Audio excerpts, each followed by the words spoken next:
Sebuah pembantaian yang dilakukan Kenshin di masa lalunya membuat semua orang yang berada di sekitarnya harus ikut menanggung akibatnya. Dan sebuah penghakiman manusia yang Enishi lakukan merupakan wujud balas dendamnya atas kematian kakaknya di masa lalu.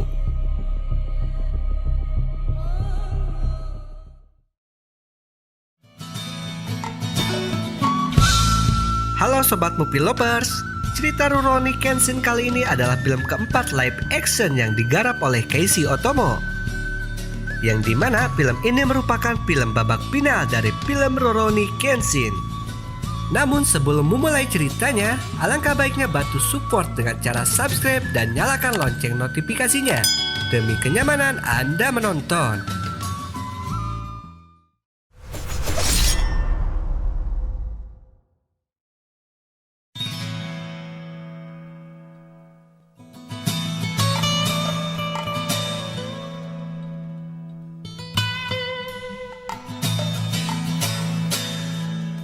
Cerita berawal di stasiun Yokohama pada tahun 1879, di mana para polisi terlihat sedang melakukan suatu operasi di sana.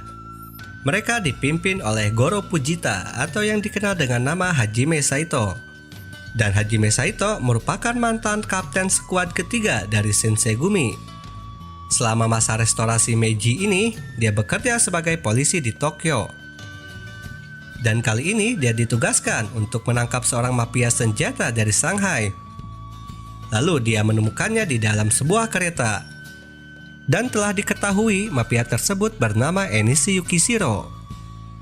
Dan pada saat Hajime akan menginterogasinya, Enishi Yukishiro mencoba bernegosiasi dengannya. Dan dia menawarkan beberapa senjata miliknya seusai pemberontakan di Satsuma. Namun, tanpa banyak basa-basi, Hajime pun mengabaikannya dan menyuruh anggotanya untuk menangkap Enishi.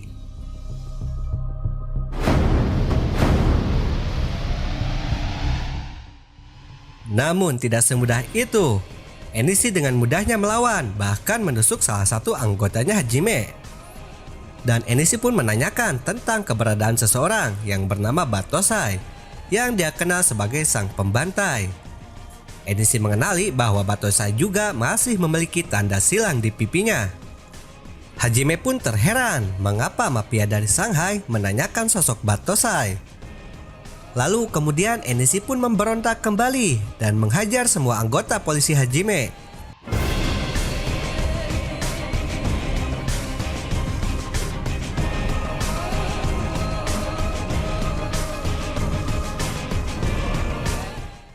Dan pada saat Hajime akan melakukan serangan balasan, tiba-tiba dengan pasrahnya Enishi menyerahkan dirinya, dan dia pun dengan mudahnya ditangkap di sana.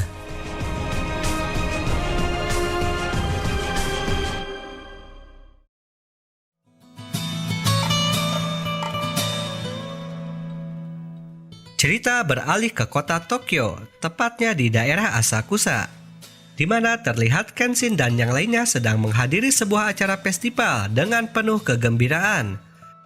Lalu tak lama setelah itu Kenshin pun datang ke tempat Kementerian Dalam Negeri, dan di sana sekaligus menjadi tempat pelatihan dojo untuk para polisi. Terlihat Kaoru juga sedang ikut berlatih kendo di sana. Kemudian Kenshin berbicara dengan Tuan Maekawa yang merupakan guru yang melatih di sana. Tuan Maekawa mengatakan kepada Kenshin beberapa orang yang di dojonya ikut menjadi pelatih di sini.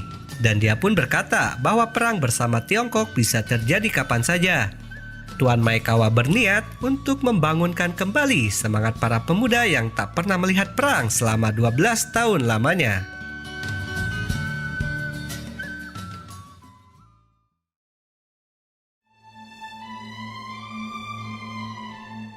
Enishi pun tiba di markas kepolisian Tokyo.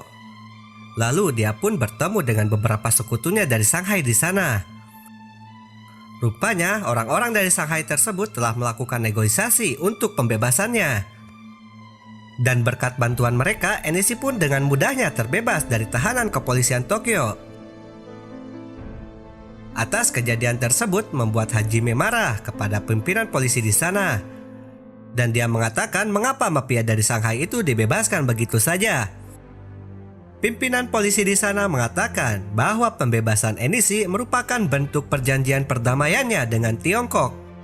Dan atas pernyataan pimpinan polisi tersebut membuat Hajime marah dan kesal, dan dia tak bisa berbuat apa-apa lagi. Lalu mereka pun mengenalkan salah satu mantan Jupongatana Shishio kepada Hajime. Dia bernama Cho.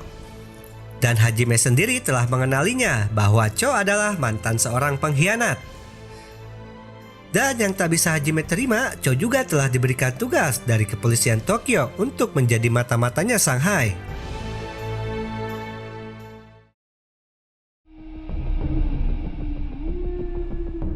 Cerita beralih ke tempat restoran daging sapi Akabeko, di mana Kenshin dan yang lainnya sedang menikmati makan bersama. Lalu setelah mereka selesai makan dan hendak melakukan perjalanan pulang, mereka dikejutkan dengan suatu ledakan yang berarah dari restoran sapi Akabeko.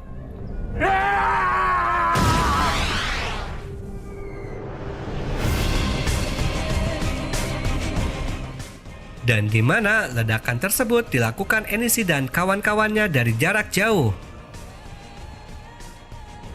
Lalu polisi pun memberitahu Kenshin bahwa pelaku penyerangan itu berarah dari atas Bukit Ueno. Kemudian Kenshin dan yang lainnya pun bergegas mengarah ke sana dan mencari mereka. Namun saat tiba di lokasi, mereka tidak menemukan siapapun di sana. Hanya saja salah satu anggota polisi menemukan selembaran kertas yang bertuliskan penghakiman manusia. Ketua polisi Uramura mencoba menafsirkan tulisan tersebut, dan dia mengatakan bahwa yang terjadi ini adalah karena penghakiman dari langit. Namun, Kenshin menyangkal atas apa yang dikatakan polisi Uramura tersebut. Dan dia berkata bahwasanya ada seseorang yang melakukan ini semua. Lalu Sanosuke mencoba meyakinkan Kenshin untuk mengingat seseorang atas kejadian ini. Dan Kenshin pun tidak memberikan jawaban kepadanya. Lalu tiba-tiba Hajime datang dan memberitahu Kenshin tentang seorang mafia dari Shanghai. Dan dia berkata bahwa dia menanyakan keberadaannya. Dan Hajime juga menjelaskan bahwa mereka yang telah melakukan ini semua.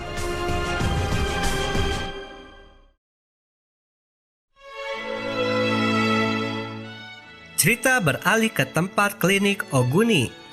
Diperlihatkan banyak orang terluka parah atas serangan yang menimpa restoran Akabeko kemarin.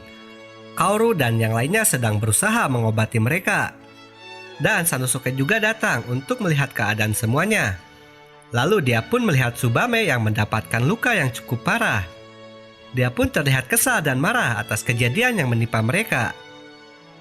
Lalu Sanosuke menanyakan kepada Megumi mengenai bekas luka yang ada di pipinya Kenshin. Namun Megumi tidak terlalu banyak tahu tentang hal itu. Hanya saja dia pernah bertanya kepada Dr. Oguni, dan dia mengatakan bahwa bekas luka yang ada di pipinya Kenshin merupakan bekas luka akibat kemarahannya di Jalan Keadilan. Dan bekas luka itu takkan pernah hilang sampai amarahnya mereda. Dan atas jawaban yang diberikan Megumi itu membuatnya bingung. Lalu Sanosuke pun menemui Kenshin dan meminta untuk menjelaskan semuanya. Akan tetapi Kenshin tidak memberikan jawaban apapun kepadanya, sehingga membuat Sanosuke kesal kepadanya. Dan tiba-tiba datang seseorang dengan penuh luka di sekujur tubuhnya. Lalu dia menyampaikan bahwa telah terjadi pembantaian di dojo Maekawa. Tanpa tunggu lama, Kenshin dan Sanosuke pun bergegas menuju ke sana. Akan tetapi di tengah perjalanannya mereka mendapatkan informasi yang lain, bahwasanya tempat ketua polisi Uramura juga ikut diserang.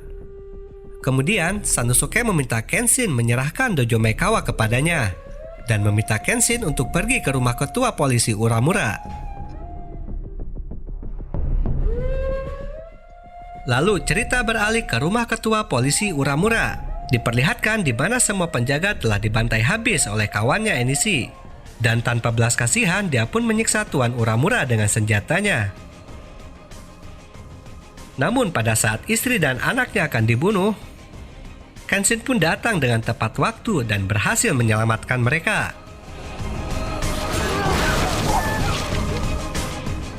Lalu pertarungan pun terjadi. Dan pada akhirnya Kenshin pun berhasil mengalahkannya. Namun ketika diambang kematiannya, musuhnya pun mencoba meledakkan dirinya dan bermaksud membawa Kenshin mati bersamanya. Namun pada akhirnya Kenshin pun berhasil menyelamatkan dirinya dan berhasil menyelamatkan keluarga polisi Uramura. Dan pada waktu yang bersamaan, diperlihatkan di dojo Maekawa juga terlihat semua orang dibantai di sana. Termasuk Tuan Maekawa pun telah menjadi korban atas pembantaian tersebut. Sehingga kejadian tersebut membuat nyawanya melayang. Dan sayangnya Sanosuke datang terlambat untuk menyelamatkan mereka. Dia hanya bisa melihat semua orang telah terkapar di sana.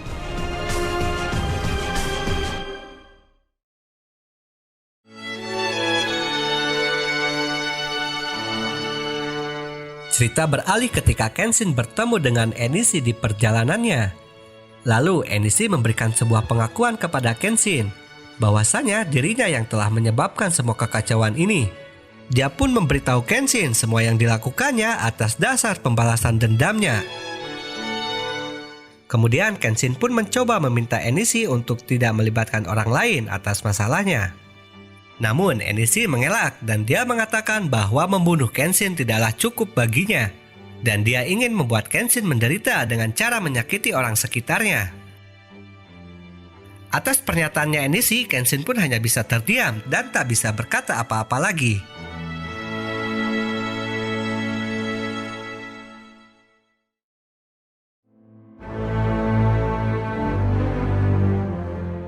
Cerita beralih ke kantor kepolisian Tokyo. Diperlihatkan semua polisi sedang berkumpul dan melakukan persiapan. Lalu Hajime Saito bertemu dengan Cho di sana, dan Hajime pun mendapatkan informasi darinya tentang keberadaan lokasi gudang senjata milik Shanghai. Namun seperti biasa, Hajime tidak begitu suka dengan apapun yang dilakukan Cho padanya. Kemudian terlihat Cho pun seperti telah merencanakan sesuatu untuk Hajime.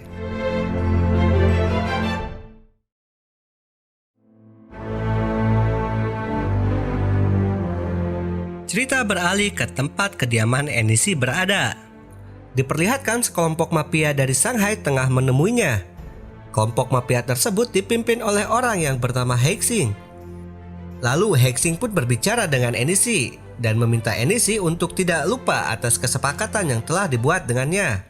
Kemudian Enishi pun mengatakan pada Hexing bahwa sebenarnya dia tidak menginginkan organisasi yang dimilikinya saat ini. Dan dia juga menyampaikan bahwasanya setelah pembalasan dendamnya selesai, dia akan menyerahkan organisasinya tersebut dan berikut semua senjata yang dimilikinya.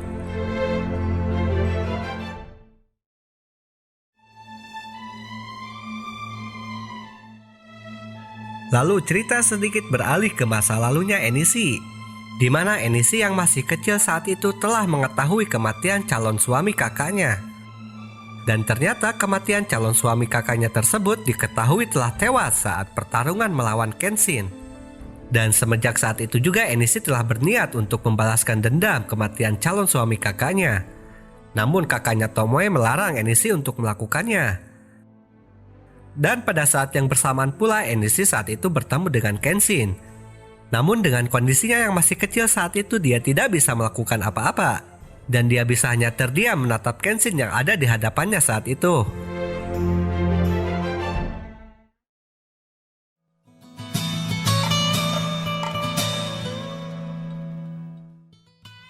Beralih ke tempat dojo Kamiya berada.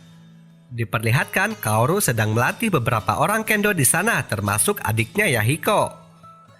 Yahiko merupakan seorang anak yatim piatu yang telah dirawat oleh Kaoru di sana. Dan karena alasan dirinya tidak mau dianggap lemah lagi, maka Yahiko mencoba ikut berlatih juga bersama dengan yang lain. Lalu Kenshin pun datang dan meminta Kaoru untuk mengumpulkan orang-orang terdekatnya. Dan pada saat itu Kenshin berterus terang kepada semuanya bahwasanya beberapa pembantaian yang sudah terjadi adalah wujud balas dendam seseorang kepadanya. Dan Kenshin pun mengatakan dalang yang melakukan ini semua adalah mantan adik iparnya yang bernama Enishi Yukishiro. Dan Enishi merupakan adik kandung dari Tomo Himura, seorang mantan istrinya yang pernah Kenshin bunuh di masa lalu.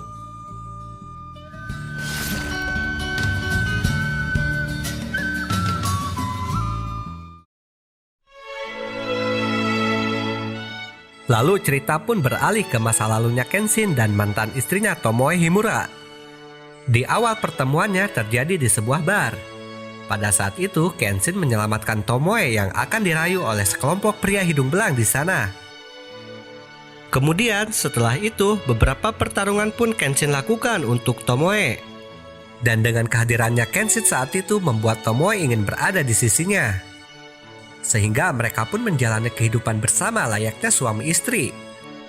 Dan pada saat itu Tomoe berterus terang akan masa lalunya kepada Kenshin. Dia bercerita bahwasanya di masa lalunya dia pernah bertunangan dan akan menikahi seseorang sebelum Kenshin datang. Namun sayangnya calon suaminya itu telah meninggal saat terjadi kerusuhan di Kyoto. Namun Tomoe tidak begitu menceritakan semuanya pada Kenshin siapa yang membunuh calon suaminya itu. Hanya saja Tomoe saat itu akan merencanakan sesuatu untuk Kenshin dengan cara hidup bersamanya. Dan ternyata dia pun telah bekerja sama dengan beberapa samurai untuk membunuh Kenshin. Dan secara tidak sengaja Kenshin pun menemukan dan membaca buku harian milik Tomoe. Di sana akhirnya dia mengetahui bahwa yang membunuh calon suaminya itu adalah dirinya sendiri saat kerusuhan yang terjadi di Kyoto. Dan Kenshin pun kembali teringat akan seseorang yang telah dibunuhnya di sana. Dan atas kejadian pertarungan dengannya itu, Kenshin pun mendapatkan bekas luka pertama di pipinya. Lalu di buku harian Tomoe juga menuliskan bahwasanya dia ingin membalaskan dendam kematian calon suaminya itu. Atas pernyataan Tomoe di buku hariannya itu membuat Kenshin terkejut saat membacanya. Dan setelah itu pertarungan Kenshin pun terjadi dengan orang-orang yang bekerja sama dengan Tomoe. Lalu pada saat Kenshin akan membunuh musuhnya, tiba-tiba Tomoe melindunginya dan membuat dirinya terbunuh oleh Kenshin. Dan dengan wajah penuh penyesalan, Kenshin mencoba merangkul Tomoe yang sedang sekarat di sana. Lalu pada ambang kematiannya, Tomoe memberikan bekas luka kedua di pipinya Kenshin.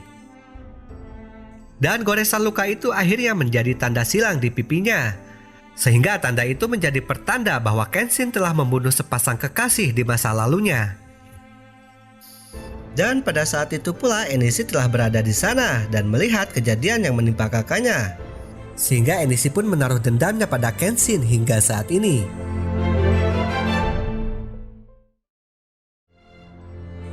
Lalu keadaan pun terhening setelah Kenshin menceritakan semua masa lalunya.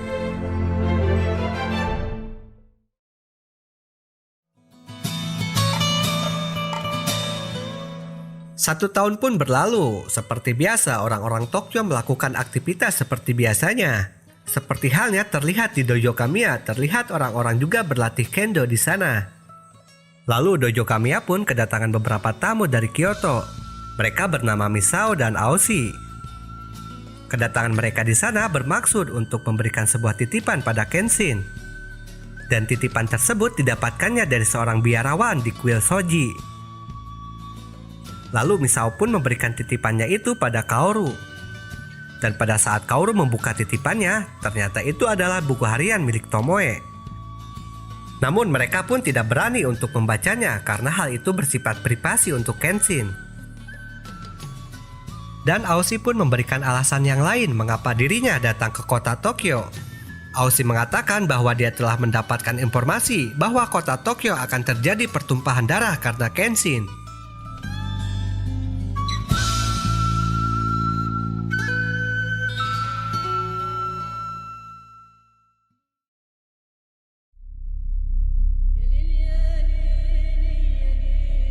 Lalu cerita beralih ke Yokohama, tempat distrik pergudangan senjata. Terlihat Hajime dan pasukan polisi yang lain sedang melakukan suatu operasi di sana. Lalu mereka pun menemukan seseorang yang sedang duduk dengan penuh perban di tubuhnya. Dan terjadi hal yang mengejutkan saat orang itu berteriak. Tiba-tiba Hajime dihadapkan dengan pasukan mafia yang akan siap menghadangnya. Lalu pertarungan pun akhirnya terjadi di antara mereka.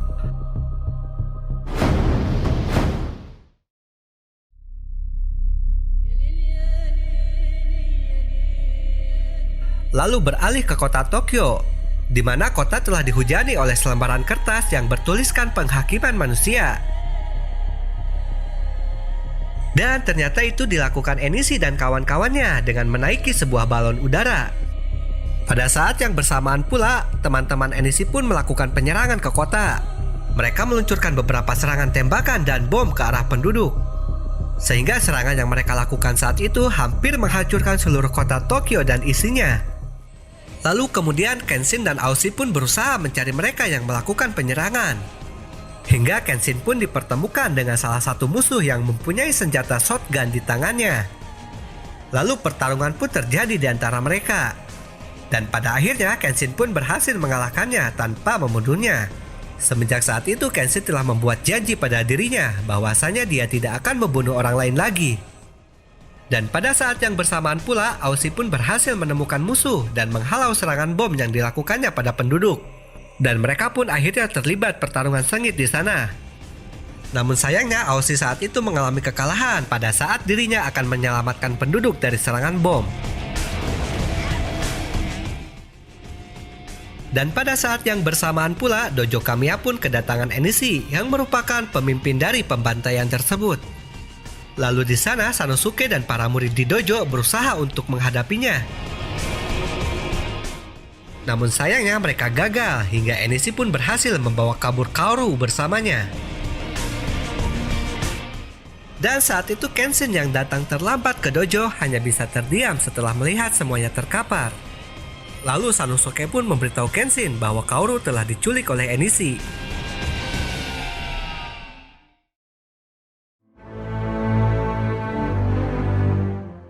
Dan beralih ke tempat kediaman Enishi berada, di mana terlihat Kaoru sedang mencoba melarikan diri dari sana. Namun sayangnya dia tersesat dan Enishi pun berhasil menemukannya. Dan dengan wajah ketakutannya, Kaoru mencoba berbicara dengan Enishi. Dia memberitahu Enishi bahwa kakaknya Tomoe tidak menginginkan hal ini. Dan Enishi pun membantah omongannya dan mencoba membunuh Kaoru di sana. Namun sayangnya saat itu Enishi gagal membunuh Kaoru ketika melihat kakaknya Tomoe ada di dalam dirinya Kaoru.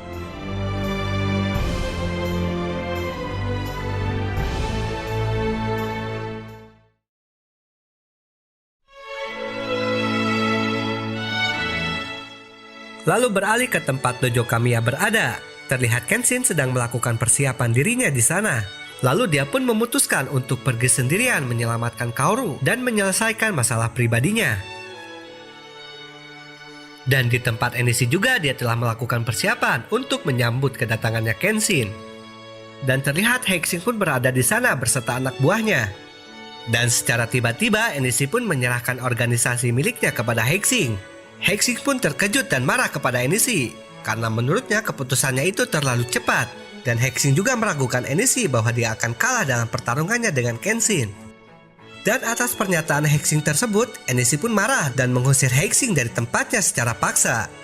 Kemudian dia mengatakan padanya bahwa dia akan memenangkan pertarungan ini. Atas perlakuan Enishi padanya, Hexing pun tidak terima dan dia berencana untuk membunuh keduanya, yaitu Kenshin dan Enishi. Dengan keadaan yang sedang kesal dan marah, secara tiba-tiba Hexing pun kedatangan seseorang dan menawarkan bantuan padanya. Dan Hexing pun tersenyum dan menerima tawaran tersebut.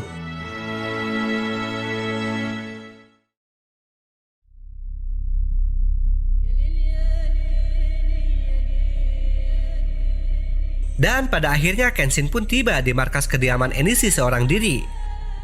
Lalu dia pun dihadapkan dengan banyaknya pasukan musuh yang akan melawannya. Lalu pertarungan pun terjadi di sana.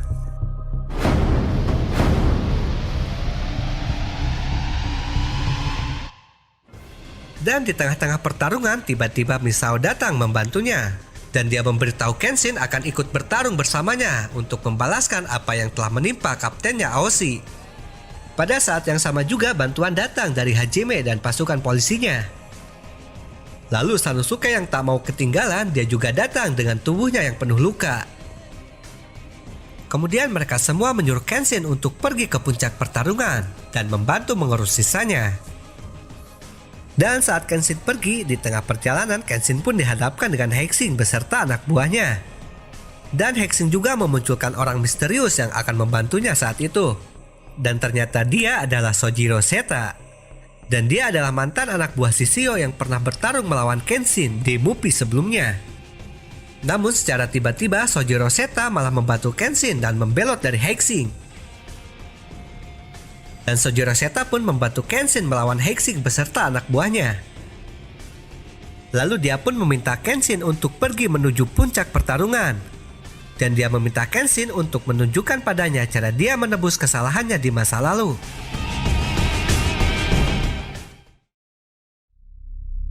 Dan akhirnya Kenshin pun sampai di tempat Enishi yang telah menantinya. Sebelum melakukan pertarungan, Kenshin mencoba bernegosiasi padanya dan meminta Enishi untuk tidak melibatkan orang lain pada masalahnya. Namun Enishi menolak permintaan Kenshin tersebut karena menurutnya dengan cara inilah Enishi bisa puas untuk membalas kematian kakaknya. Lalu pertarungan sengit pun terjadi di antara mereka.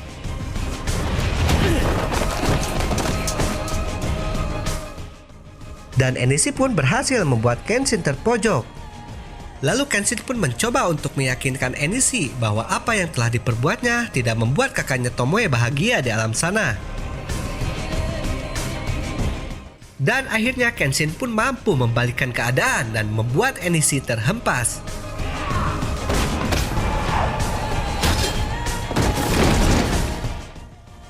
Lalu dengan keadaannya yang tidak berdaya saat itu, Enishi mencoba memberikan serangan terakhirnya pada Kenshin. Dan saat itu dengan pasrahnya Kenshin menerima serangan tusukan yang dilakukan Enishi padanya. Dengan keadaan itulah Kenshin pun mengucapkan permintaan maafnya pada Enishi. Dan saat itu Enishi pun seakan tersadar atas apa yang dilakukannya. Lalu tiba-tiba Hexing datang dan memberikan serangan tembakan kepada mereka berdua. Dan Kaoru yang ada di sana berusaha mencoba menghentikannya. Namun sayangnya dia gagal dan dia pun dihadapkan dengan tembakan yang mengarah padanya. Tapi secara tiba-tiba Enishi pun melindungi Kaoru dari tembakan yang dilakukan Hexing.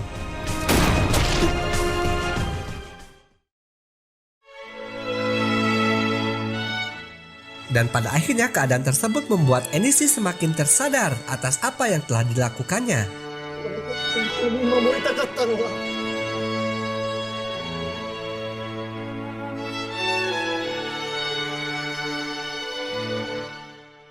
Lalu setelah kejadian itu, Enishi pun menyerahkan dirinya dan menebus kesalahannya di dalam penjara. Dan pada saat di dalam penjara, dia pun mendapatkan sebuah kiriman dari Kaoru berupa buku harian milik kakaknya Tomoe. Dan di buku harian tersebut, Tomoe menulis bahwa dirinya sengaja terbunuh oleh Kenshin untuk menyusul calon suaminya. Dan dia pun menuliskan untuk tidak menaruh dendam pada Kenshin di masa depan. Dan setelah membaca buku harian milik kakaknya, Enishi pun semakin menyesali atas apa yang dilakukannya.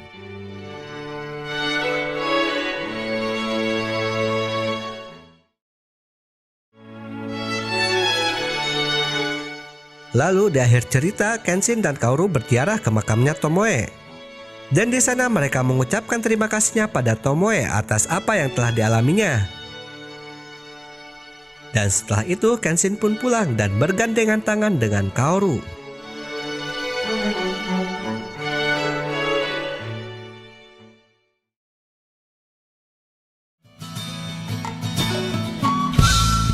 Itulah alur cerita dari film Rurouni Kenshin The Final kali ini. Jangan lupa subscribe dan nyalakan lonceng notifikasinya agar kalian tidak ketinggalan cerita seru lainnya.